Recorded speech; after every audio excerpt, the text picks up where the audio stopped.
ડીસાના માલગઢમાં શ્રી ભૈરવ દાદાના મંદિરે 30મા વાર્ષિક પાટોત્સવની ઉજવણી કરાઈ। ડીસા તાલુકાના માલગઢ ગામની જોધપુરિયા ઢાણીમાં મંડોર જોધપુરના વડલીવાળા શ્રી કાળા ગોરા ભૈરવ દાદાના મંદિરે ટેકરીમાં 30મા વાર્ષિક પાટોત્સવની ઉજવણી સગ્રામજી કરસનાજી બદાજી પડિયાર પરિવાર દ્વારા કરાઈ હતી, જેમાં રવિવારે રાત્રે વિડીયો શૂટિંગના દાતા જગદીશકુમાર ચમનાજી પડિયાર દ્વારા કેદારનાથ ડીજે સાઉન્ડથી ભજન સંધ્યા ડાયરામાં કલાકાર તરીકે એક શામ શ્રી ભૈરુજી દાदा के नाम पर अंजलिबेन राठौड़, जीवनभाई बारोट અને નરેશભાઈ આલ અને જાખી વિજાપુરે મોડી રાત સુધી ભાવિક ભક્તજનોને ડોલાવ્યા હતા।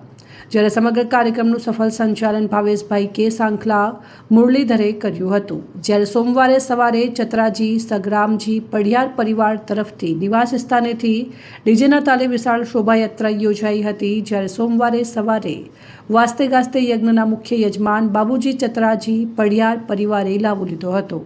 જ્યારે યજ્ઞના આચાર્ય માલગઢના ભરતભાઈ જે વ્યાસના વેદાંત મંત્રોચ્ચાર સાથે ભાવિક ભક્તોએ યજ્ઞમાં આહુતિ આપી ધન્યતા અનુભવી હતી। જ્યારે ભોજન પ્રસાદના દાનવીર દાતા નેનુરામજી પ્રભુજી વનાજી પડિયાર પરિવારે લાવો લીધો હતો, જેમાં ભાવિક ભક્તોએ સમૂહ ભોજન પ્રસાદનો લાવો લીધો હતો। દાનવીર દાતાઓએ દાનની સરવાણી વહેવડાવી હતી અને આ પ્રસંગે સગ્રામજી કસનાજી બદાજી પડિયાર પરિવાર અગ્રણી આગેવાનો અને ગ્રામજનો મોટી સંખ્યામાં ઉપસ્થિત રહીને કાર્યક્રમને સફળ બનાવ્યો હતો। અહેવાલ ભરત સોલંકી, સંબંધ ભારત ન્યૂઝ, ડીસા।